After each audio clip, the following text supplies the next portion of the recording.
Hi, my name is Elise Thompson with Charlotte Mason Enrichment. Thank you so much for joining this class with Karen.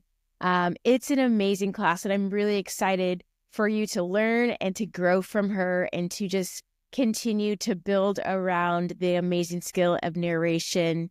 If you've never heard of Charlotte Mason Enrichment, I am the founder of it, and I'm a homeschooling mom just like you who had a desire to continue to learn and to grow in my role as a Charlotte Mason educator. And so our whole goal at Charlotte Mason Enrichment is to educate you, to encourage you, and to enrich your lives as a Charlotte Mason home educator. And so we're doing that right now through a weekly podcast. So if you want to tune in, you can go to your favorite podcast app and download the Charlotte Mason Enrichment podcast. We also do that through conferences. So last year we had a summer conference, and we're having one again this year in Tulsa, Oklahoma.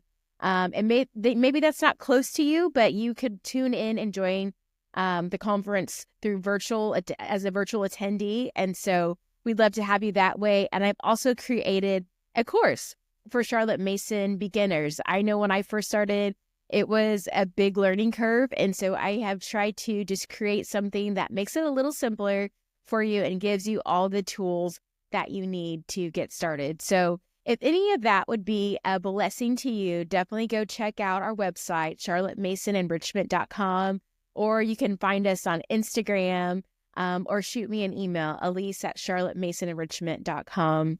Well, without further ado, here is the narration class from Karen Glass. Because narration is such a, I say narration is a long game. You start out, and it's something you're going to be doing year after year after year for very few things, like our math, is always on your schedule, but it changes a lot. Narration is going to, just be a part absolutely of every single school year. And you can get it's kind of weary in the long journey.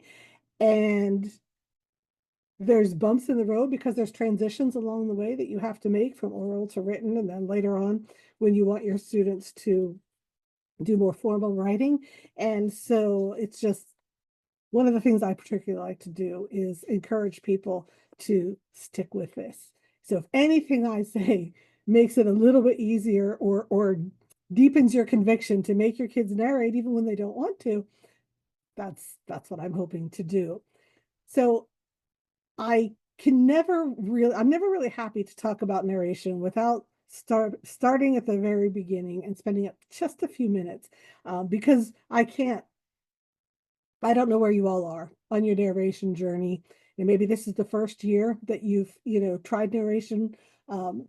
Maybe your oldest student you're narrating with is 6 years old, so you're still in that first year. Maybe you've decided to try narration with older students and you're not really sure what that's supposed to look like. And so I just always like to start by sort of hitting pause on the how do we do this? What are we doing here? And talk about why it matters, why we're using narration as an educational method at all. And people, well, Charlotte Mason used narration. That's not a good reason. That's not enough of a reason to convince you that you need to use narration. You need to know why Charlotte Mason was so enthusiastic about it. What it is about narration that makes it valuable and worthwhile to pursue, even when it's not easy. So obviously narration is, and I this part y'all know, I'm sure, is just telling back. So if we were live together in a room and I said to you, what did you have for breakfast this morning? Can you tell me what you had for breakfast this morning? And you told me. I mean, that's a narration. At its essence, that's all narration is telling something that telling something that happened. Now, it's just very natural. That's the thing that makes it so effective. You're tapping into something that's just natural for us to do. We tell each other things all the time. We talk to each other about, the books that we're reading, what we've been doing with our kids, where we went on vacation. And when we're talking to each other. Much of what we're saying, what we're doing is narrating about things that are going on in our lives. And that's not particular, it's a very natural human activity, but it's not a particularly difficult activity because, of course, you're narrating the things that you know. It doesn't require too much of a mental effort to remember what you had for breakfast this morning. And there is no particular, I would say, intellectual benefit or growth from narrating what you had for breakfast this morning. That's not there. So the thing that takes narration from this natural human activity and part of our everyday life experience is when we bring it into the process of education and we say, we're not just going to narrate, what's going on in our lives. We're going to narrate from the books that we're reading, from the educational experiences that we're having. And the only way that that's going to be a doable thing, the only way that's going to happen is if and you pay enough attention to the things that you're learning so that you're able to do the telling back. Well, we'll talk a little bit more about that in a moment. So there is a remembering. That's part of narration. There has to be the remembering, but there's much, much more happening in the mind of a person who's narrating material like that. They've read it or they've had it read to them. And so in addition to remembering what they heard, they really you have to evaluate what you're going to include in your narration. You have to select, you have to, choose. Now for young children, they might they might choose, to narrate some minor details. I actually was reading about some material from the parents union school, and one of the teachers was complaining that one of the children, the question that they were supposed to be narrating from, probably an exam question, was something about tell what this particular king did in his and the child narrated extensively about what the king did after he stepped down from the throne and retired and he was keeping all of these gardens. That was what the child chose to narrate. That's what stuck with them from the lessons. But of course, from the perspective of the teacher, who was kind of complaining about it, the child had not really paid attention to the fact that the question was asking what the king had done, as king, like what was significant about what he had done. And that's really natural and normal. Young children will, they might latch on to some minor detail rather than the main point of a reading. And that's okay in the learning process but as time goes on and they become more practiced, they will be able to evaluate like what is the most significant. So they're going to be using their judgment as they narrate. They also have to order and sequence the material in a narration. So if you're narrating something that is a narrative and it's chronological, it's not that difficult. You're going to narrate more or less chronologically. But other material that you might have to narrate, maybe ordered in a different way, or maybe you jumped into the middle of it, your narration, and you have to backtrack. And so you have to think about, the order of the material that you're narrating, and then you have to put it into words and sentences for yourself. And that is a lot of intellectual effort, much more than narrating what you had for breakfast this morning, which is, probably really basic and simple. And there's no real mental exercise. But when you're narrating your school material and you're narrating from books that have new and complex information, your mind has to go to work to do all of that important mental exercises. And when you start out asking your 6-year-old to do that every single day, and they do it every single day for several years, they are building intellectual and mental habits that will lay the foundation and serve them in their educational endeavors, in their lives even, for all time. You're literally shaping the way your children think by asking them to narrate, because they have to grow these skills and abilities, and they will. It's one of the things I said at the beginning, where it really says, narration requires attention. You have to pay attention in order to be able to narrate. But the thing is, you don't have to work on your child's attention by doing anything else. Just by requiring the narration, doing narration as you go along, that will build their attention. That as they become more experienced and they understand what's expected of them, and that takes time. We'll talk about the kind of the timeline on things in just a moment, but you don't have to do anything else to grow their attention except to narrate. That will grow their attention. That's part of what happens. It's one of those things.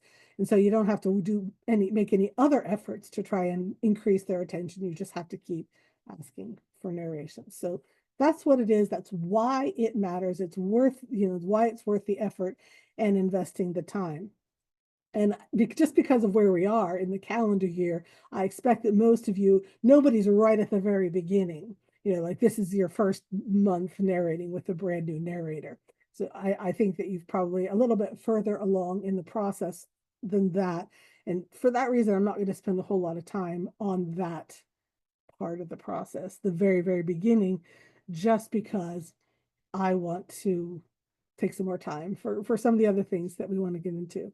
Now, narration is telling back. And the most basic, simple form is to just orally tell back. Like you answer the question, what did you have for breakfast?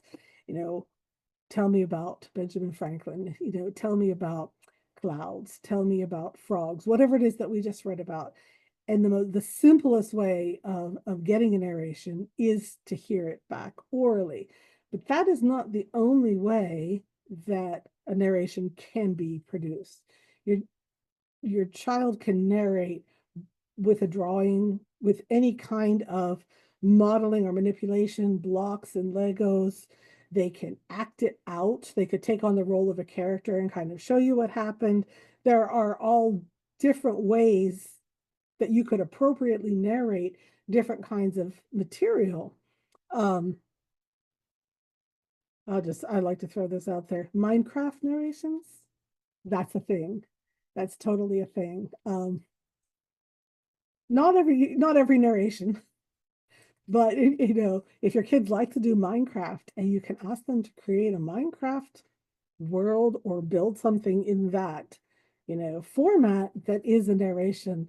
My daughter has done countless Minecraft narrations, Egyptian pyramids, our trip to London, like she built an airport one time to show me what an airport was. I did not ask for that, but it's just it's a way of showing something that just like other things. And so all of those things are narrations.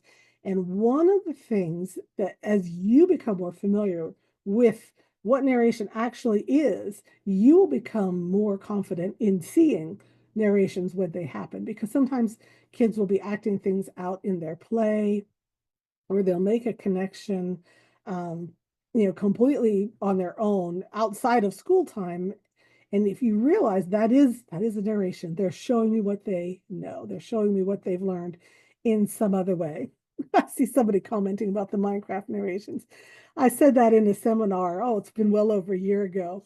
And it was just going into summertime, and somebody wrote me back later and said that I had made her 9-year-old summer because there was one particular book that he was allowed to do Minecraft narrations from. And I became like, very popular with him after that, because he got to do from this one particular book through the summer, he got to do narrations in that format. So it's a thing. So it's the mental activity that is happening that really makes the difference. And Charlotte Mason equates that process, what's going on in the child's mind, with the process of digestion. And so that analogy is something that can really help you stay kind of grounded on what your role as the teacher is, what you need to be doing, versus what your child needs to be doing in the narration process. When you think of it in terms of digestion, and of course it's the mental digestion, is they're making the knowledge that they've learned their own. And that's the only way it's going to do them any good. That's actually why Charlotte Mason, maybe you've heard the quote before where Charlotte Mason said, the only real education is self-education. And that's why. It's like the only kind of digestion is self-digestion. You cannot digest for somebody else. Now, doesn't mean you don't have a role in the process. You certainly do.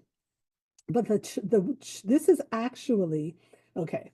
I for the purpose of what we're doing today, I've got 3 rules, if you want to call them that, for narration. So rule number 1 is narration is not optional. You absolutely, the only way that it will have the effect that I've described and that I've promised, the only way that that can happen is if you are consistent with it. Now, we're all going to miss a day, a week, even a month, possibly a semester in a bad year. That can that's really easy to happen with high school. And you have a lot of kids. They go off and they're doing things on their own, and you realize that you haven't heard a narration for 2 months. But that's forgivable. But if the practice is consistent, and it's not optional, no matter what kind of narrations you're getting. They don't have to be brilliant. We'll talk about that a little bit too. But the fact that they're happening, that they're not optional, that your children, in the midst of, telling you how much they don't want to do it, understand that it's non-negotiable. Eventually they're going to have to narrate anyway. That is the thing that makes the difference. So rule number 1 about narration is if you want the benefits of it, it can't be optional. Narration is not optional. And just the same way that digestion is not optional, because if you as the home cook prepare nutritious meals and put them on the table, that's fantastic. And it won't do your kids one bit of good if they don't actually chew, swallow, which is the beginning of the digestion process, and take it in for themselves. And that's what narration will do. So when you start with your 6-year-old for oral narration, you're going to be doing that for several years until after 3, maybe 4 years, depending on the child, you're going to have a very, very fluent oral narrator. They will be able to narrate orally at great length and just amaze you with with what they're able to remember and what they're able to give you back in detail from the things that they read. And that particular fluency is the foundation for composition, is the foundation for higher level thinking skills. And it's also the foundation for things like grammar and vocabulary, because they've taken those things from the books that they read. So rule number 2, after narration is not optional, rule number 2 is that the child does the work. So that's what we're saying. You, as the parent, you're going to make the plan. You're going to assign the books, just like you cook the meals. You're going to lay out the schedule and say, this is what we're doing. This is what we'll be reading. But if your child doesn't have their part in it, and then it just becomes a matter of, checking off the boxes and getting through the work. When it comes to narration, the child has to be the one to do the work. That's why certain practices like don't interrupt a narration. And you'll hear, specific advice. Charlotte Mason has this really graphic illustration one time where she said, it's just as if you interrupted the process of digestion and asked your child to show you his partially digested food, which it's pretty graphic if you think about it. And so then the child would not be nourished. The child would fail to assimilate the food that they'd eaten if they had to produce it before they had fully digested it. And so that's why we don't interrupt. Now, from a practical perspective, I know that I've got to keep an eye on the time because I want to make sure we have some time to talk about transitioning to written narration. So, all right, I'm going to talk fast. So now, sorry, I lost my train of thought there. So a child has to do the work. That's the rule. They have to do the work. But what's happening in their mind is the most important thing. And a narration, just like digestion, the important thing is going on inside. That what you get back and what you see in the form of their narration, they have to make the mental effort in order to produce that narration. But a narration is not a performance. We're not evaluating it in terms of, is it a good narration? Is it a bad narration? Um, it, it's That's not the purpose of it. And one of the things, and this is what about rule number 2, saying the child does the work, is that there are many kinds of narration that can happen, and the teacher never actually gets to see or hear it. And so if you this is one of the things that can be a little bit different between a homeschooling setup and a classroom setup, but I think it's helpful for a homeschooler to understand a little bit of what it would have looked like in a classroom with lots and lots of children, so that you understand that you as the teacher do not have to hear a full and complete narration from every child from every reading. That isn't what would have happened in a classroom situation. One of the was I've started sometimes teaching narration techniques to classroom school teachers, and one of the things that is not mentioned in Charlotte Mason's volumes, but actually was used and practiced in PNEU schools, is silent narration. Now, silent narration is not a thing that you do until your child is fluent in narrating, like they really know what they're supposed to be doing. If they once they, it's probably not going to happen for 2 to 3 years. Like you're not going to do this with a 6-year-old. But once they're a little bit older, you can tell a child to narrate to themselves. And in a classroom situation, for example, one way of making sure that everybody in the class is participating in that mental process is when you finish the reading to say, I'm going to give you a few minutes to narrate to yourselves. So narrate what you just read to yourself. So the class is going to be quiet for 3 to 5 minutes while you let them think it through. And then you could start the outward narration that the class is going to participate in. And every kid can't give a full narration of the whole reading. That wasn't even appropriate. So the teacher would just be like, let's begin, call on a student and let them narrate for a bit. Everybody has to listen to that and follow along and compare it to what they remember too. So it's happening in their minds. And at some point, the teacher would say, okay, stop there, and then call on somebody else to pick it up from right that point. So they've all got to be paying attention, going along, following along, and be prepared to step in when they're asked. So that was one way that they would practice narration in a classroom where every child was narrating. They were doing the digesting and the mental work, even though the teacher didn't hear it. It was also a common practice for students to narrate to each other or in small groups. And so the teacher, again, that way everybody in the class could participate in narrating, but they were listening to each other's narrations. The teacher was not necessarily hearing and evaluating.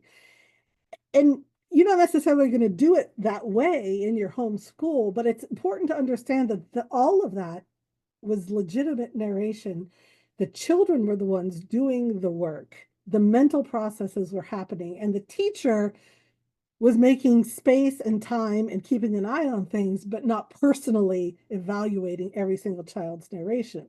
So, as a homeschool parent, it's okay that you don't hear a full and complete narration from every student for every reading. Um, I know that there are some kids who can narrate at great length. It takes longer than the original reading sometimes for them to narrate in the detail. If you have one like that, bless you.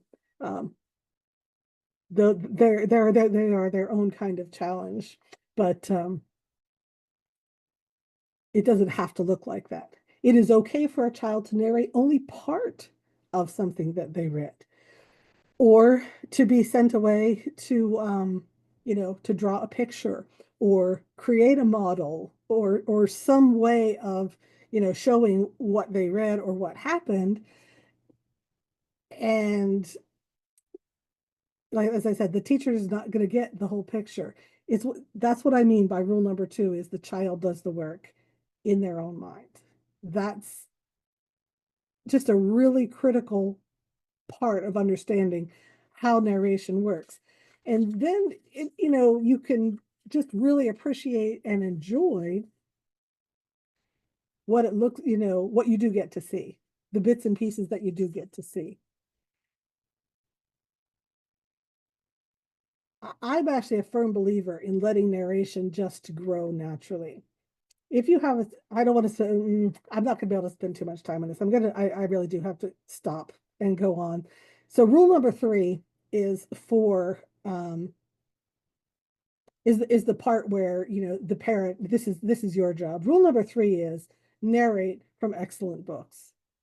Read and narrate from excellent books. This is the part where you get to be the chef and the nutritionist, and lay out the feast for your child.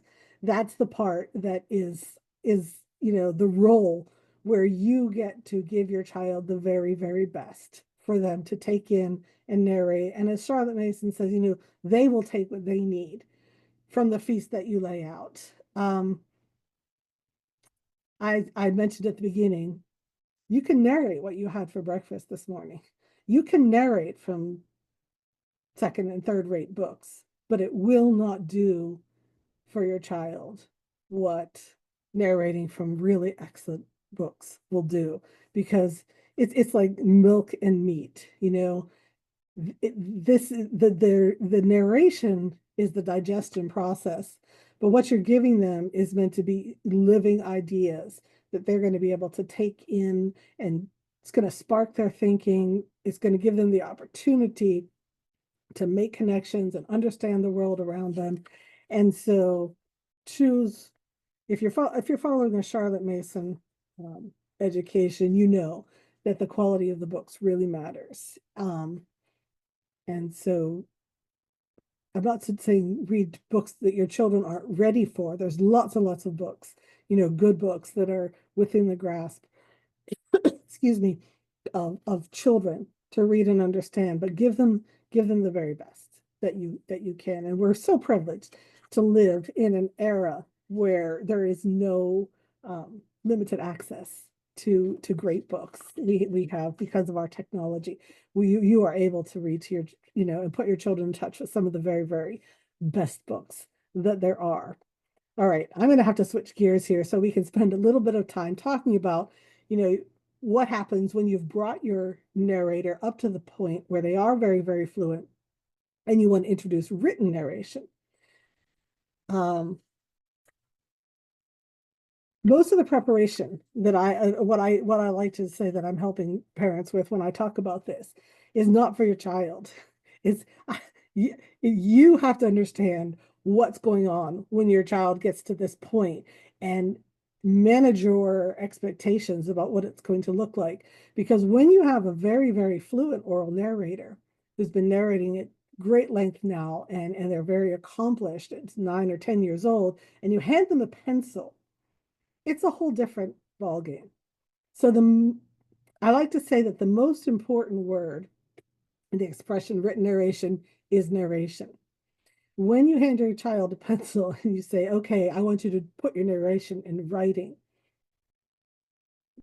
the most important thing about what they're doing is still the narration. And all of the mental work that is required for narration is still going to happen for them.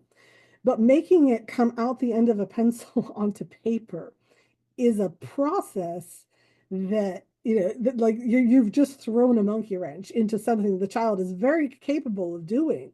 They're very capable of expressing their thoughts in words and sentences, but not on paper.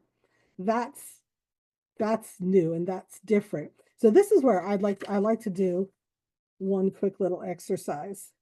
So if you all have a pencil and paper here, I've just picked a really short reading for this. But I want you to, so get your pen and pencil ready, and I'm just going to read you an Aesop's fable. So it's going to be very, very short. All right, this is it's probably familiar to you anyway. That doesn't matter for our purposes here. So the fable is The Lion and the Mouse. A lion asleep in his lair was waked up by a mouse running over his face. Losing his temper, he seized it with his paw and was about to kill it. The mouse, terrified, piteously entreated him to spare its life. Please let me go, it cried. One day I'll repay you for your kindness. The idea of so insignificant a creature ever being able to do anything for him amused the lion so much that he laughed aloud and good humoredly let it go. But the mouse's chance came after all. One day the lion got entangled in a net which had been spread for game by some hunters, and the mouse heard and recognized his roars of anger and ran to the spot. Without more ado, it set to work to gnaw the ropes with its teeth and succeeded before long in setting the lion free. There, said the mouse, you laughed at me when I promised I would repay you, but now you see, even a mouse can help a lion. All right, so what I'm going to do is I'm going to give you about a minute and a half to do a written narration of this little parable. But before we start, I want you to take your writing instrument, your pen or your pencil, and put it in your non-dominant hand. So if you're right-handed, put your pencil in your left hand. If you're left-handed, put it in your right hand. And I'm setting a hypothetical timer. I don't actually have time. Go ahead and begin your written narration, writing with your non-dominant hand.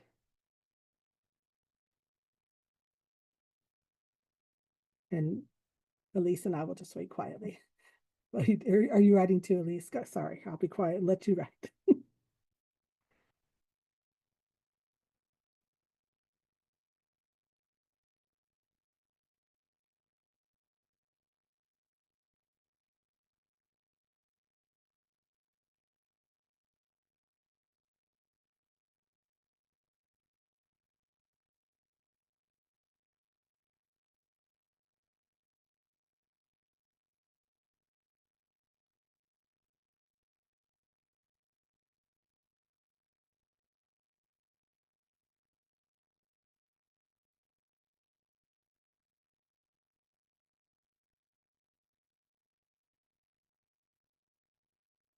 All right.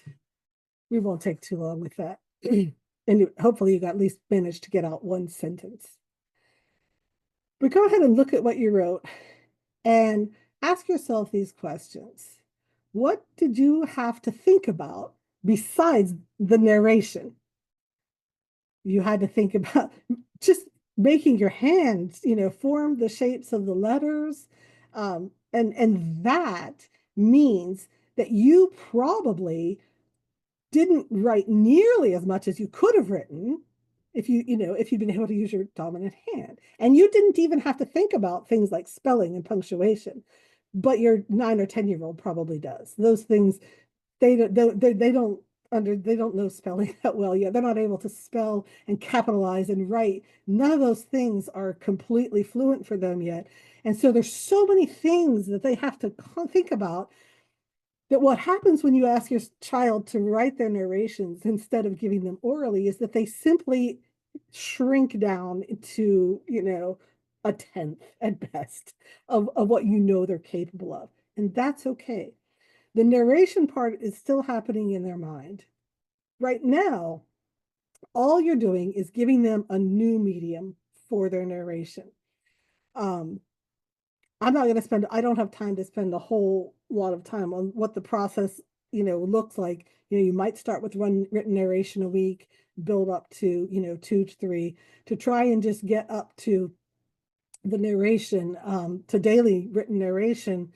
And you should try to do more frequent written narrations before you even think about asking for longer written narrations, just because anything you do with regularity becomes easier.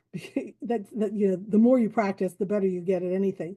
So the frequency is more important than asking for longer narrations. If you're just doing written narration once a week and all of a sudden you start asking for longer and longer ones, they don't have, once a week is all they're having to practice that. Whereas if you're doing it every day, and it may take you a couple years to get from one a week to one per day, then it just naturally is getting easier and they'll be able to write more as they go on. So just for fun, I'm going to share my screen and show you a couple of other things. As I said, my primary purpose here is to help you understand where your young narrators are at this moment.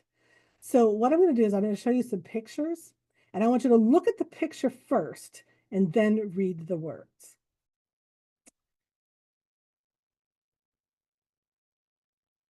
So alligators. Picture first, then the words.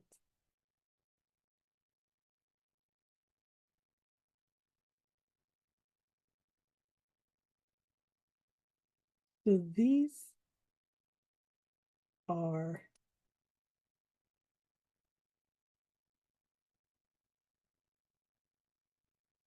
kind of baby words that your toddlers, and maybe you have some kids this age right now yourself, kids who are just learning how to talk. What do you do when your toddler says, straw babies instead of strawberries? You just smile. It's cute. It is charming. You don't fret and worry that they're not going to learn to speak correctly.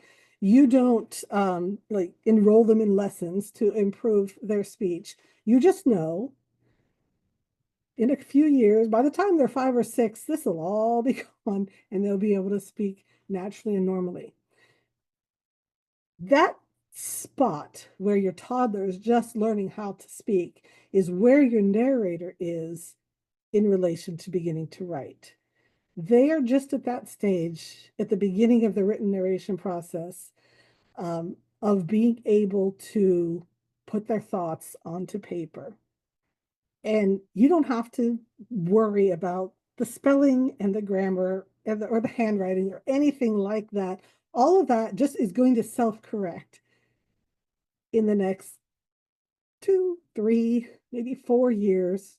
If you start by the time that they, start when they're 9, maybe 10 at the most, by the time they're 13, 14, they are going to be able to narrate in writing as well as they could narrate orally after 2 or 3 years. It's just a natural process.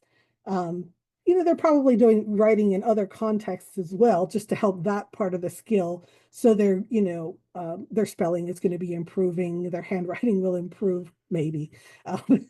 In this day and age, one doesn't know, and it's okay to type.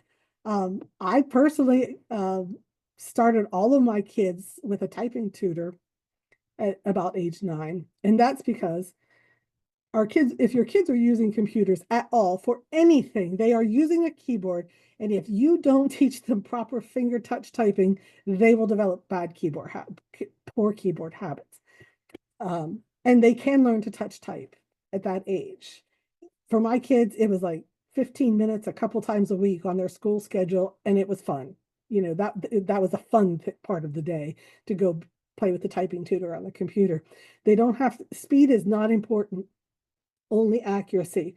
So I focus, their goal was to use the right fingers on the right keys and try to get, as close to 100% accuracy as you could. Speed doesn't matter at all, because when they, again, as they practice, speed grows naturally, it comes naturally, and that will just increase as they learn to type.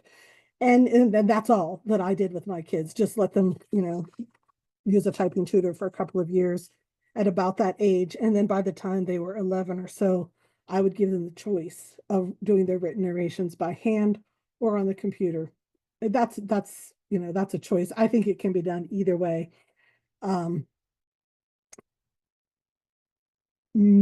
Honestly, most young people in these, now prefer to compose on the computer. And if they go off to college, they may never see a piece of paper again, because they will submit all of their work online, to their professors without being able to. Yeah, I say about 11, they could type well enough that was an option for them. Handwritten narrations is where we started. That's where you start. And so I just want you to see where your child is, to appreciate, what it is you're asking them to do. And then it makes it a little bit easier to accept the whatever you get. We all have them. Those early written narrations that are illegible, The spelling is, I don't even know if I'd call it creative spelling. I'm not even sure it is spelling, but it's letters on the page. Um, all of that will self-correct. And none of those things, grammar, spelling, handwriting, none of those things are the purpose of written narration. Because remember, the most important word in written narration is narration. And so you can work on all of those things in other contexts. You're doing copy work, and that's where you work on beautiful handwriting. If you do, dictation, that's where you're working on things like grammar and spelling. Narration, you just accept what they give you and slowly build those skills. I don't have time to give real detailed instructions. Sometime sometime during the first year of written narration, I think it's acceptable to say to your student, please capitalize every sentence and end it with a period. If you've not noticed that that's the way that writing, takes place, pay attention, look at your books. You'll see every sentence begins with a capital letter and ends with a period. And you know, that's as far as I would take punctuation. But it does help them to build those habits writing. And if they don't think about it while they're writing, that's okay.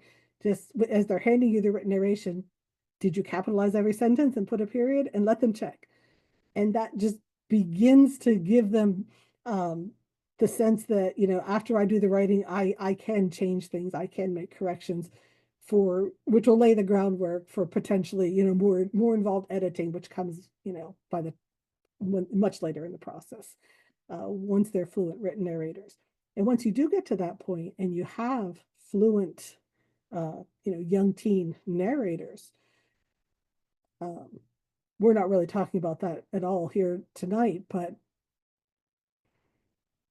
when it comes to teaching writing as a subject, teaching your children how to write, getting the words down on paper is 80% of what matters about learning how to write. And then getting it into conventional forms and knowing what a paragraph is and that sort of thing is only 20% of the process. And so by allowing your narrator to grow fluent in this written narration process, that's 80% of teaching them how to write without having to do anything except requiring them to do written narration. They will just grow their ability to get the words down on paper as fluently as they were able to speak them to you in oral narrations, which you shouldn't drop anyway, even after your kids are doing written narrations. It's not, we still keep doing oral narration.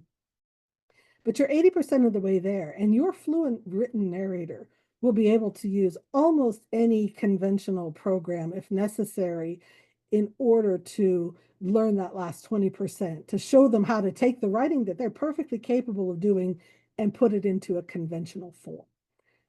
They're by the time they reach that point, they're ready for that instruction. As I said, we don't really have time to go too far into that tonight. All right, I haven't. Yeah, I can't keep up with the chat while I'm talking at all. I've seen that there's questions over there, and I'm sorry. Yeah. I No see worries. 40 questions in Q&A, Elise. I know, I Have know. you looked at them to I see which haven't ones? even looked because I've just been trying to pay attention. All But we're right, gonna get to them. Um, Miss Karen, you got 2 more minutes, so we'll all just right, you keep going and then we'll get to those questions. all right. Well, let's go ahead then and kind of wrap things up Okay. with the kind of the reminder that this is a long process. This is a long game. Um, and remember the three roles. The first one is that narration is not optional. And so if you as the parent believe in narration, you know, you sort of have to develop a thick skin about your children's resistance to it. I know that there are those exceptions out there, kids who absolutely love to narrate. I had one out of four like that myself, who didn't mind at all and were happy to talk. But most of the time, it's narration is not anybody's favorite thing to do. But here's one of the secrets that I have learned about narration in all the years that I've been doing this for myself and watching other people. And that is that it will do all of the things that we've talked about. It will develop their thinking skills. It will develop their writing skills, which is the same thing as saying it will develop their communication skills. And those skills, the ability to write and speak um, coherently, either on paper, as I said, either on paper or orally, are the most valuable tools that they can take out into the workplace. What doesn't matter whether they're college bound or they go into some other career. One of mine is in the military, and I don't have time to tell you how vital narration was for him, and how he impressed his superior officers as a new recruit because of his ability to narrate. I mean, that wasn't what they asked him to do, but it was narration that made it so easy for him to do what they did ask him to do. And so this is um all of the things that narration will do for your child. It will do even if they don't like doing it. It works just the same way. If they're choking down something you made for dinner that they do not like, it will still nourish them. Narration will still do these things. It will build their thinking skills. It will build their writing and communication skills. And maybe if you're really, really lucky, as your child's an adult, they'll admit that narration was, pretty useful to them after all. And so, as I said, my hope here tonight is that talking about narration and just kind of showing you different parts of the process will encourage you to stick with it and be consistent, and don't let it be optional, because it makes such a difference in the whole scope of education that we're trying to offer to our children. That's So great. Thank you so much, Miss Karen. Okay, well, we are going to jump over to the questions. I'm going to apologize ahead of time. I know we're not going to get to all of them, but we're going to get to as many as we can. So I'm going to pose the first question. Somebody asked, Elizabeth Parker asked, what's the difference between summary and narration? Okay. So a narration is a telling back. It is it is not by definition a summary. So narration is not a summary. A narration is telling back. It's showing what you know. And we talked about the fact that it is not necessarily always an oral narration. It could be a drama, it could be a scenario, or something where you're showing what you've learned. So narration is like the big picture. A summary is one among many possible ways that you could narrate. And it's not because well, remember we were talking about the kids who narrate in great detail. Those children actually need to learn as they get older to summarize. Because a summary, to be able to summarize, is actually a higher level thinking skill. Narration is just tell it back. Summary is kind of a higher level skill where you are condensing all that you know into a smaller space, fewer compact words. And so it's actually something that is appropriate to ask for with, say, middle school or high school kids to summarize something. But narration is more open-ended. It's much broader. If you're asking for a summary, you're just asking, well, we know what a summary is, but a narration is much more open-ended than that. Tell me what you know about, you know, harbor boats and shipping freight. Tell me what you know about the Civil War. Tell me what you know about the Battle of Gettysburg or the Lincoln Memorial, or tell me what you know about snakes.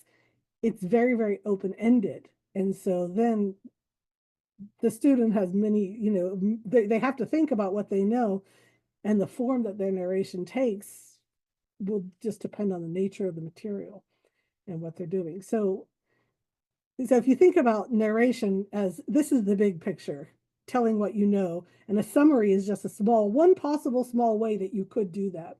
And so if you don't want to think of narration as a summary, because then that becomes the only thing, that you're focused on, whereas you actually want to give your student a more open-ended way of sharing. And they may only share, they may only talk about one little part of something, as opposed to, giving you a summary of the whole.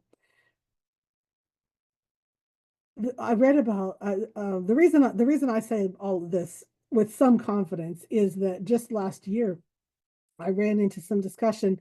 I in 2023, I say last year, but in 2023, I went to the England. I visited the Art Museum and I spent hours, 5 days I had, digging through material from the PNEU.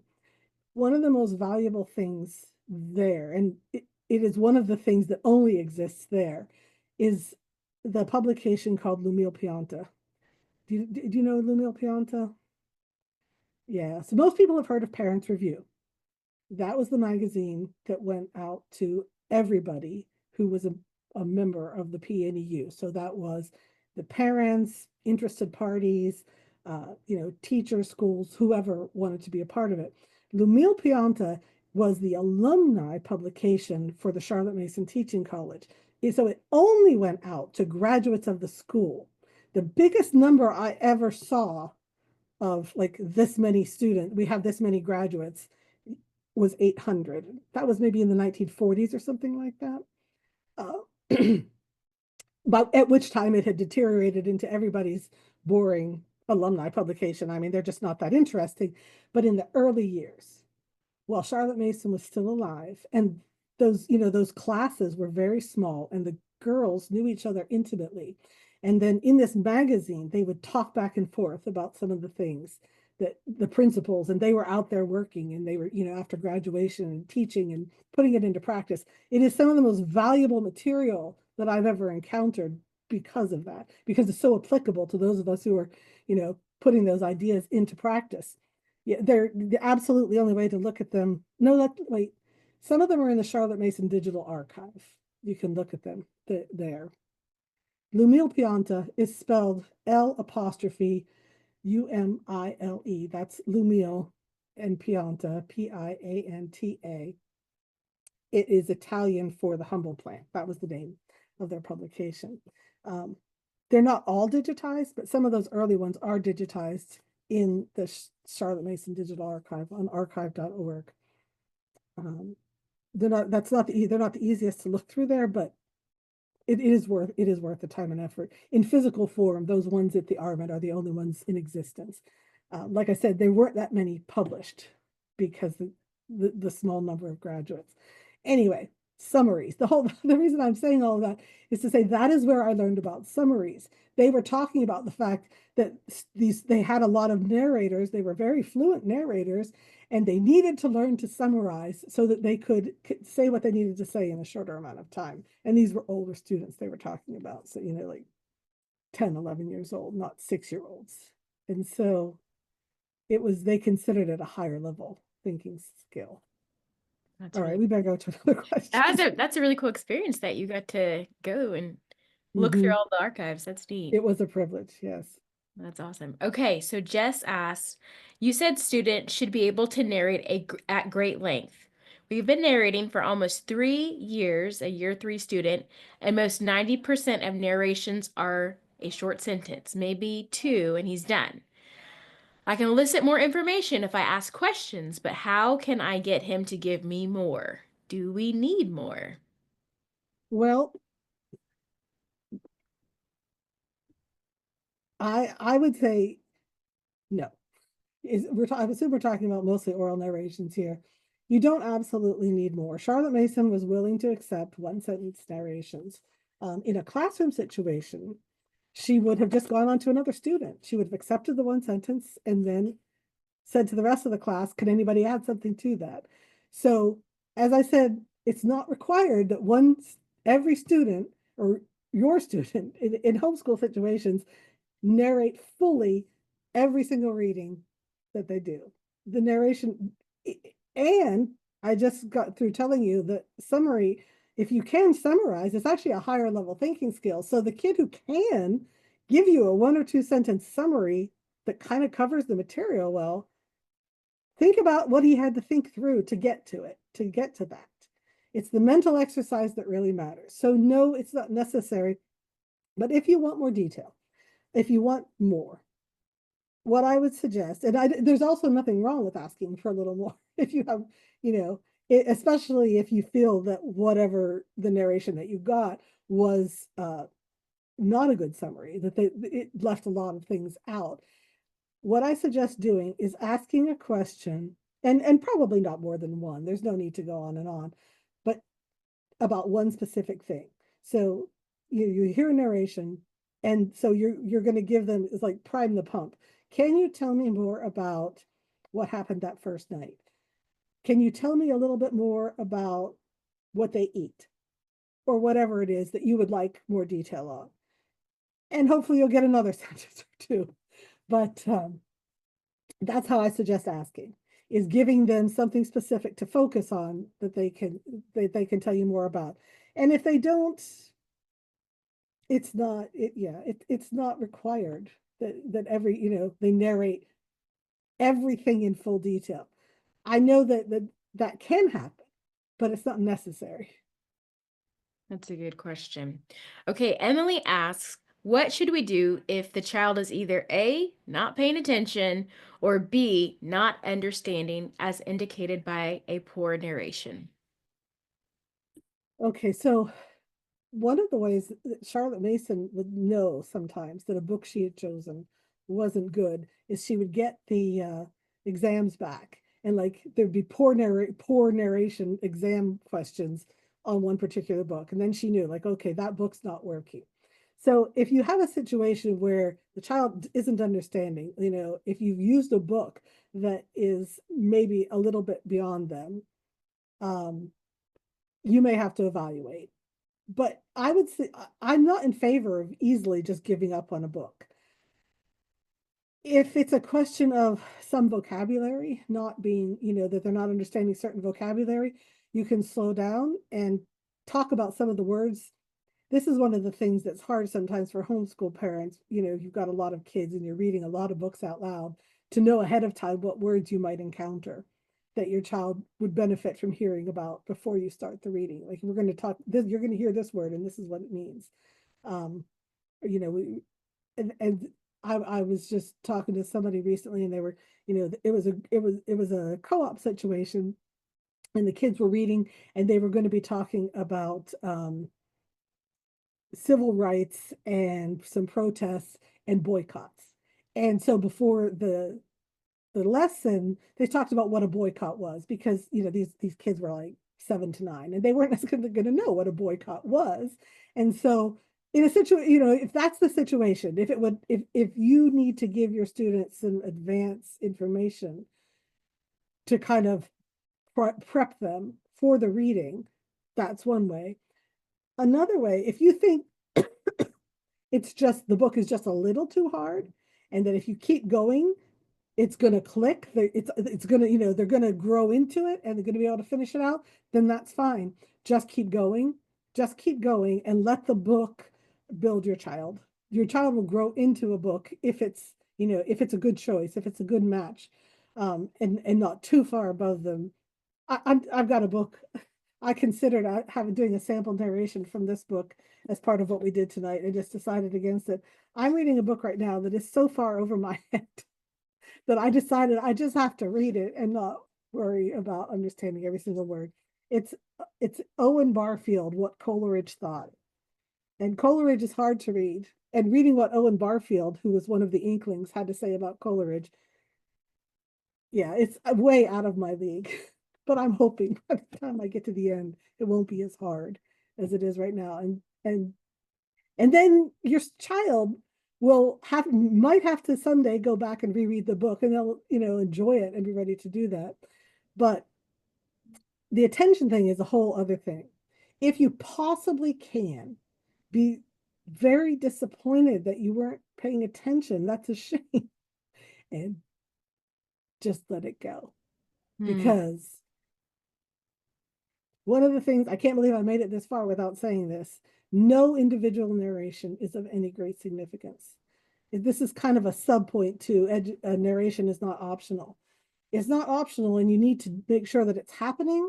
But no narration that your child does, any narration ever across the entire 12 years of their school life, is of any great significance in and of itself. It's the cumulative effect and the habits that they're building. And so if you want to encourage the habit of attention, let them miss what they missed. If there was critical, vital information there that they actually need to know going forward, you can either supply it yourself, say, well, I'm going to have to narrate and narrate for them, or you can use it as a sort of pre-narration when you move on to the next chapter. Do you remember what happened in the last chapter? Oh, that's right. You don't because you weren't paying attention. Well, this happened. And so now we're at this point and we're going to go on from here. That's, you know, the hope.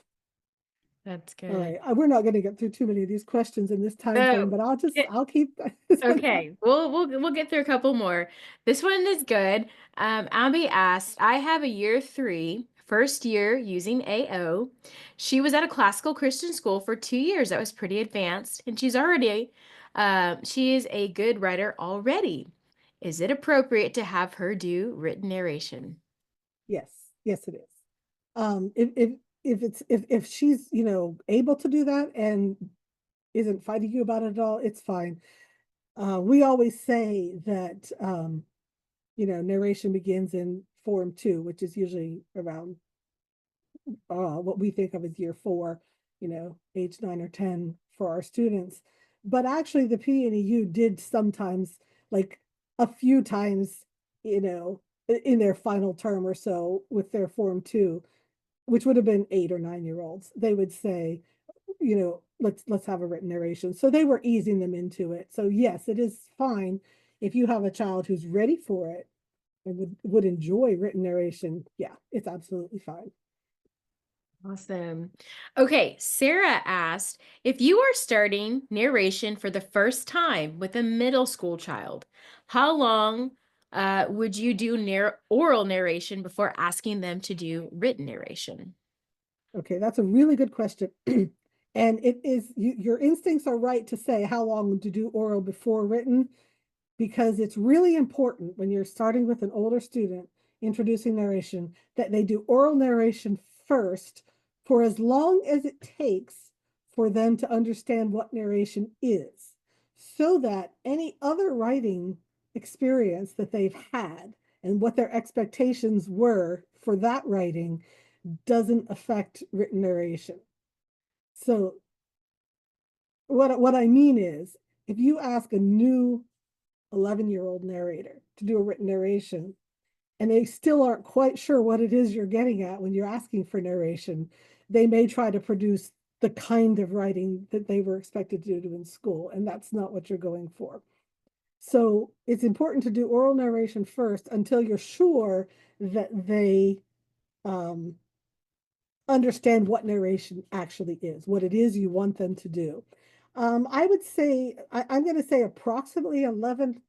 You could probably give them a whole semester, so about 3 months or so before you introduce written narration, but it might not take that long. If they catch on quick and they're doing great oral narrations, you could do it sooner. There's no hard and fast rules about this. Can you tell? Narration is actually very, very flexible.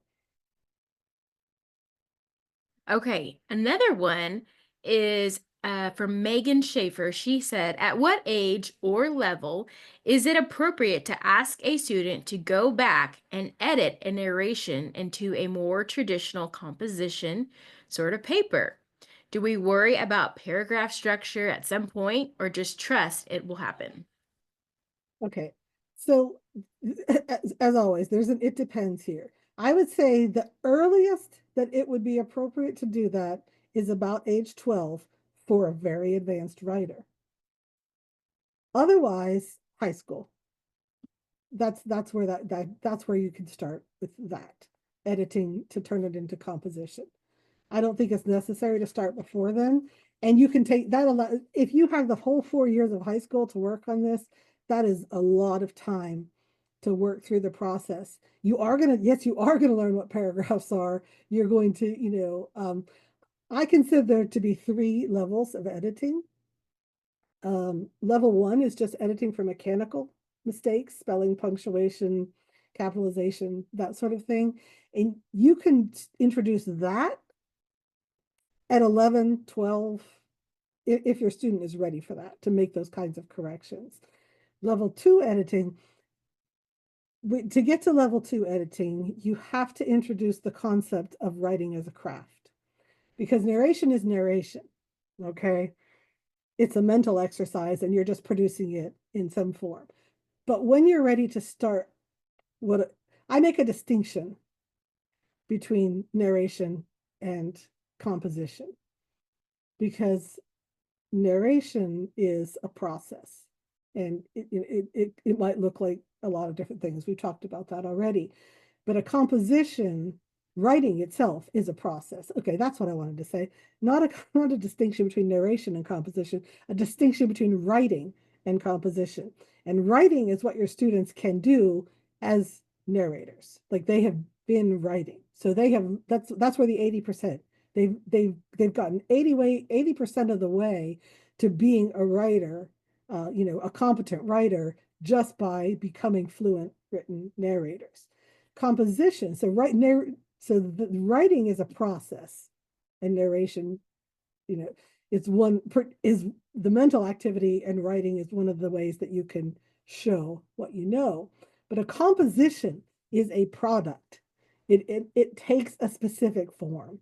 It has a conventional, it has an introduction, it has a conclusion, it has some kind of order, and it is divided up into paragraphs that, meet the basic guideline for a paragraph, which is one paragraph, 1 point. That's all students need to know. One paragraph, 1 point. So when your student is ready to begin thinking about writing as a craft, as opposed to just a process of saying what they want to say, then you kind of are ready to move into level two editing, which is where you start shaping that writing. You go beyond mechanics. You talk about what makes a good sentence, and what's the difference between good writing and bad writing, and you pay attention to other writers and writing as a craft. You read a book about writing as a craft, and hopefully, awaken that interest in your child to care about the writing that they're doing as you move from written narration to composition. And that's why probably for most students, they're going to be ready for that somewhere between 12 and 14 or not at all.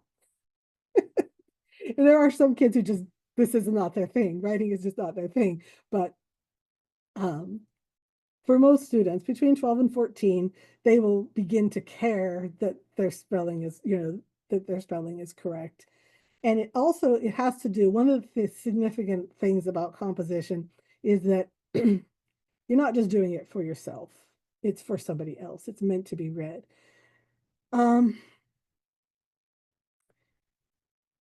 Somebody's asking me about books. My very favorite book on writing is On Writing Well by William Zinsser. My recommendations are all in my book, No and Tell. My best recommendations are in there. There's only a few that I think are, truly great, and that's my favorite. It is the best book. It's a classic at this point. William Zinsser's On Writing Well. And then for students who are a little bit less interested in writing, this one, it's called Sweet Agony by Gene Olson. Gene is a man, Gene Olson. It's out of print, but it's pretty readily available. It is called Sweet Agony. It's short. It's a very short book compared to William Zinsser's book, and it's funny. And so if you have a student less enthusiastic about writing, that one can be a little more, a little bit more accessible. One book like that is enough, and then you need a technical, writer's handbook with all the nuts and bolts of sentences and paragraphs and things like that.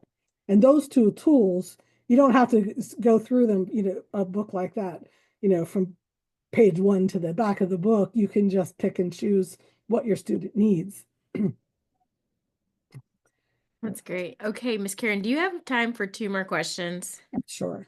Okay, guys, we're gonna do 2 more questions. Thank you for hanging with us.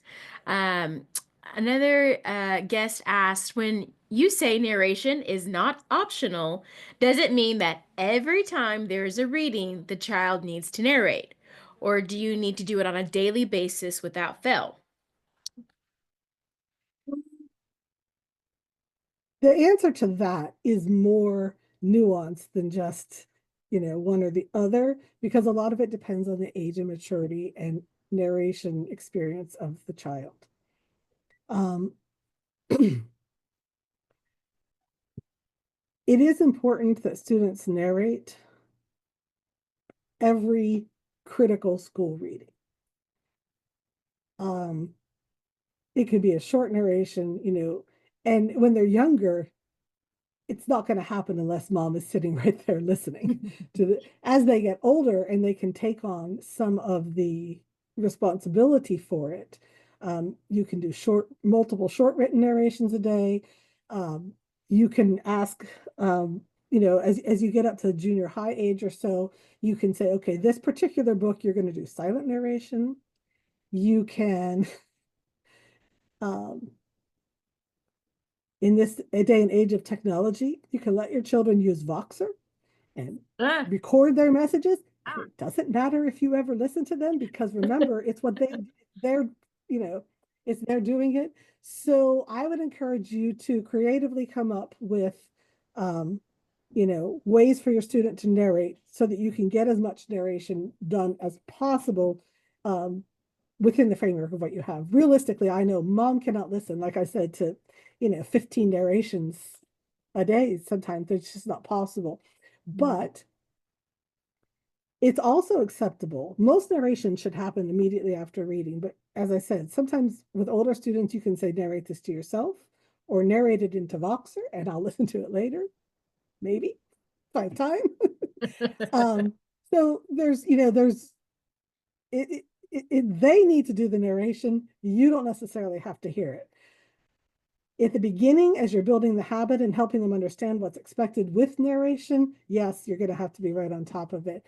And of course, there are, when we say every book, every significant school book, there are books that they can read for free reading or that are just extra, and you don't have to do that. And it is occasionally appropriate to say, um, Friday night, we'll narrate about this book on Friday night to dad. Like we'll let him hear the narrations from this book. So we'll save it all up. And, it's okay to be creative. Um, it's more important that you do narrate every day than that you narrate from every book every day, if that makes sense. That's so helpful. Thank you. Okay, last question. This guest says that she's new to Charlotte Mason and to Ambleside, and they are loving it. But being new to narration, what are the proper expectations for her 13-year-old, 11, and 8-year-old? Should her 8-year-old be able to do oral narrations right now? Or Oh, sorry, yes. should they be just doing oral narrations right now? I apologize. Okay. Yes. Yes. Eight is you're going to just be doing oral narration. And at eight, depending on how prepared the child is to write anyway, you might even need to delay written narration at year 4 if the child is not really a fluent oral narrator yet, if they haven't grown, because they might not be ready to start written narration if they didn't start oral narration until 8. But it's one of those things you can play by ear. There aren't any hard and fast rules. As I was saying in answer to an earlier question, it's important to establish oral narration before you do written narration, just because if you've got older students, they're probably doing other kinds of writing and they wouldn't necessarily know what to expect from a written narration until they understand what narration actually is. But your 8-year-old should just needs to be orally narrating at this point. That's great. Great question. And so glad, whoever you are, that you're new to Charlotte Mason and enjoying it. Keep And hanging I'm so out. sorry I didn't have time for all the questions. Yes, we would be here all night. Yeah, I see that there are a lot of them. Yes, but I will Teresa mentioned in the comment, which I highly agree. If you have not read Miss Karen's book specifically on No and Tell, that is a great book to pick up. You can pick it up on Amazon. It's there. She's also got several other books that she has put out, like Consider This, and you had recently released Much Baby Done with Sparrows, which is a little different style than a teaching style, but still an excellent book. And then you also was it earlier this year or maybe last year, the end of last year, you released your first composition um, Yes. teaching book through Simply Charlotte Mason. And so you can go to their website, Simply Charlotte Mason, to learn more about the composition material that she's putting out. And guys, honestly, this is a really big deal, and we're really blessed to have Miss Karen because she is got she's up to her eyeballs in writing more curriculum on composition. So we're grateful that you got to take a breather and teach us more about narration. And so definitely go check out more of her resources on Amazon. Go check out her composition curriculum through Simply Charlotte Mason. And you're going to be releasing the additional parts of the curriculum. Well, yeah, it's not in my control, but I've finished. I've already delivered book two. I'm about to deliver book three, and then I will be writing book four as we head into the rest of 2025. Um, this so I'm gonna switch it out. This is the art of composition. This is the basically instructions to the student that follow the process I put in Know and Tell. So it's it's not at this stage of the game a tried and tested curriculum. It doesn't resemble any other writing curriculum on the market. It's completely different, and the main difference between it um, and other writing curriculums is that I assume your student is a fluent written narrator. Like, Mhm. don't even start that if you haven't gotten them to that point with your written narrations, because that's where we're beginning there. Yeah. So I see And somebody that says that they're using it. That's very exciting. I'm yay. excited to hear that. I'm glad that it's working. What age do you recommend starting It's it? it is Simply Charlotte Mason wanted a 4-year curriculum for the 4 years of high school, but that first book, as I was saying, because it starts with level one editing, which is editing for mechanical errors, and then goes into introductions, conclusions, outlines, kind of some uh, beginning to discuss our writing as a craft, like to introducing that as well. And so, if you have a more advanced written narrator who is fluent, even though they may only be 12 or 13, then you could start and just take it slow. That's so great. Well, thank you again, Miss Karen. We really, really appreciate it. And thank you, everybody, for joining in on this web class. Like mentioned in the email, check your emails tomorrow. The replay will be up for a total of 7 days. So make sure you go back and check everything out. And we hope everyone has a great evening or maybe day, where you're joining us from. So we'll see you guys next time. Thank you. Thanks so much for having me. Bye. Right.